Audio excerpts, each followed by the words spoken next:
Wisata kuliner menjadi pilihan warga Sulawesi Selatan untuk menghabiskan libur panjang Lebaran. Pengunjung wisata kuliner ikan bakar di tepi Danau Tanjung Bunga Makassar bahkan meningkat hingga 50% yang didominasi oleh keluarga untuk menikmati makan bersama.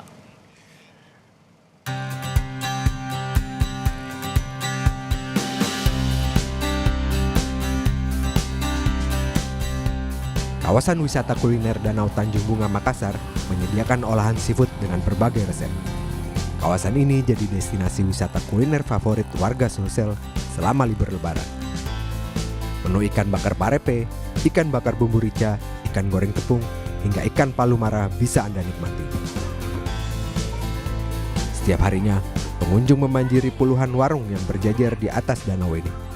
Mereka datang untuk menikmati lezatnya beragam olahan seafood seperti ikan bakar, cumi masak hitam, udang goreng tepung, dan olahan seafood lainnya. Ikan bakar seperti ikan sunu, kakap, mujair, ikan ketambak, cepak, ikan kudu-kudu khas Sulsel, dan beragam jenis ikan lainnya tersedia di kawasan kuliner Danau Tanjung Bunga ini. Selama libur Lebaran, pengunjung warung makan naik hingga 50% yang didominasi rombongan keluarga. Karena tempatnya luas, pastinya kita bisa melihat view yang kece untuk melihat danau yang ada di Tanjung Bunga. Selain itu juga makanan yang disiapkan di tempatnya juga enak-enak. Seafoodnya segar-segar karena memang Makassar dikenal dengan kulinernya, surganya kuliner yang apalagi di seafood.